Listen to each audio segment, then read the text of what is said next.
ওযু করার সময় কি কি দোয়া পড়া দরকার? খুব দরকারি এবং সুন্দর একটি প্রশ্ন। ওযু করার সময় আমরা কোন কোন দোয়া পড়ব? ওযুর শুরুতে দোয়া আছে, শেষে দোয়া আছে। দোয়া মানে জিকির। নবী করিম সাল্লাল্লাহু আলাইহি সাল্লাম থেকে তিরমিজি বর্ণিত হাদিসে আমরা জানতে পারি, তিনি ইরশাদ করেছেন, লা ওযু লিমান লাম ইউসাম্মিল্লাহ। যে ব্যক্তি বিসমিল্লাহ বলল না, তার ওযু পূর্ণাঙ্গ হবে না। ওযু হবে কিন্তু ওযু কি হবে না? পূর্ণাঙ্গ হবে না, ওযুতে অপূর্ণতা থাকবে। এজন্য ওযুর শুরুতে বলতে হবে বিসমিল্লাহ। কি বলতে হবে? বিসমিল্লাহ বলে এরপরে ওযু শুরু করতে হবে। আমাদের অনেকেই আছি, আমরা ওই যে মোবাইলের ব্যস্ততা, নানা ব্যস্ততার কারণে আমরা এসে ট্যাপটা ছেড়ে দিয়ে হুট করে হাত ঢুকে দিয়ে আমরা ওযু শুরু করে দিই। বিসমিল্লাহ বলার আর খোঁজ খবর। অনেক ইমামদের মতে বিসমিল্লাহ না বললে ওযুই হবে না। যদিও এটা মুফতাবিহি বা ফতোয়া না এই কথার উপরে, এ কথা চাইতে ওযু হয়ে যাবে এটাই সঠিক, কিন্তু ওযু যদি বিসমিল্লাহ বলা ছাড়া করেন, মানটা একটু কম হবে, তরকারি লবণের কমের মতো, এটার কোয়ালিটি একটু কম হবে। কোন রকম হলো আর কি, তো কোন রকম হলে তো হবে না। নবী করিম সাল্লাল্লাহু আলাইহি সাল্লাম বলেছেন, ওযুর ক্ষেত্রে সব সময় আসবিগুল ওযু, তোমরা ওযুকে পূর্ণাঙ্গ রূপে করো। আই আকমিলুল ওযু। ওযু কখনো যেন তেন করতে হয় না, ভালোভাবে করতে হয়। এই যে শীতের মৌসুম আসছে, এখন দেখবেন যে ওযুতে কত তাড়াহুড়া মানুষ করতে পারে। গরমের সময় দেখবেন ওযুখানা সিরিয়াল লাগে থাকে, আর শীতের সময় ওযুখানা সব সিটগুলো খালি, কারণ আসরের ওযু দিয়া এশা পার করার বুদ্ধি। অথচ এরকম চাপাচাপি করে ওযু ধরে রাখা ঠিক না, স্বাস্থ্যের জন্য ক্ষতিকর, আমলের জন্য ক্ষতিকর।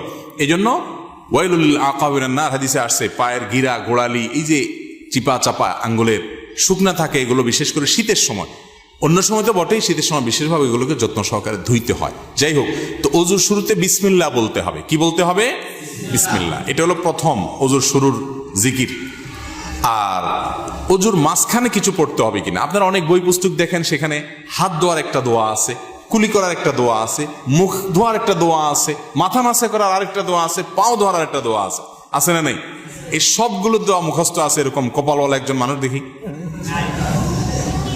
সবগুলো দোয়া মুখস্থ আছে, এরকম কেউ নাই? মাশাআল্লাহ, আপনারা দেখা যায় সুন্নত বেদাতের পার্থক্য ভালো বোঝেন।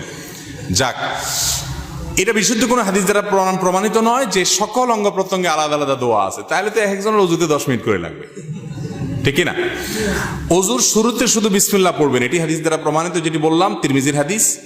আর শেষে একটা দোয়া আছে, একটা বাক্য আছে, কালিমায়ে শাহাদা।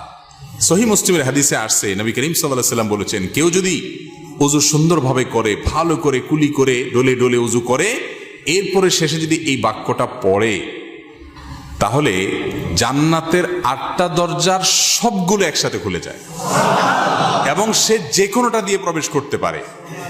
সে বাক্য হলো কি? সে বাক্য হলো আশহাদু আল্লা ইলাহা ইল্লাল্লাহু ওয়াহদাহু লা শারীকা লাহু ওয়া আশহাদু আন্না মুহাম্মাদান আবদুহু ওয়া রাসূলুহু। ওযুর শেষ এই কালিমা শাহাদা পাঠ করবেন। এটাকে আমি বলি, এটা হলো জান্নাতের 8 দরজার কমন রিমোট। এক রিমোটে 8 দরজা খুলে যায়, এরকম একটা আমল। কিন্তু শুধু দোয়া পড়লে হবে না, ওযুটা সুন্দর করে করতে হবে, শীতের ভয় করা যাবে না, ডলে ডলে ধুইতে হবে, পানি অপচয় করা যাবে না, শুরুতে বিসমিল্লাহ বলতে হবে, মেসওয়াক করতে হবে। মেসওয়াক ছাড়া ওযু কখনো পূর্ণাঙ্গ হয় না। মেসওয়াক কয়জনের পকেটে আছে যদি আমি এখন জিজ্ঞেস করি, আমি নিশ্চিত 10টা হাতে উঠবে না। আমি কি ভুল বলছি? বেশিরভাগ মানুষ আমরা মেসওয়াক করি না। মেসওয়াক একটা ডাল রাখবেন পকেটে। আমি চেষ্টা করি আমার পরিবারের সকল সদস্যদেরকে মেসওয়াকে অভ্যস্ত করতে। মেসওয়াকের মাধ্যমে ঈমান তাজা হয়, ঈমান তাজা হয়, এর সাথে ব্রেইনের নার্ভের সম্পর্ক, ঈমান তাজা হয়। মেসওয়াক করবেন। তো এই জন্য পূর্ণাঙ্গ ওযু করবেন, শুরুতে বিসমিল্লাহ আর শেষে আশহাদু আল্লা ইলাহা ইল্লাল্লাহু ওয়াহদাহু লা শারীকা লাহু ওয়া আশহাদু আন্না মুহাম্মাদান আবদুহু ওয়া রাসূলুহু। এই দুটি দোয়া শুরু এবং শেষে আছে। এই শেষেরটা মুসলিমে বর্ণিত আছে। তিরমিজিতে আরেকটি দোয়া আছে, আল্লাহুম্মা জাআলনি মিনাত তাওয়াবিন ওয়া জাআলনি মিনাল মুতাতাহহিরিন। আল্লাহ আমাকে তওবাকারীদের শামিল করেন, পবিত্রতা অর্জনকারীদের শামিল করেন। কারণ আল্লাহ তাআলা কোরআনে বলছেন, ইন্নাল্লাহা ইউহিব্বুত তাওয়াবিন ওয়া ইউহিব্বুল মুতাতাহহিরিন।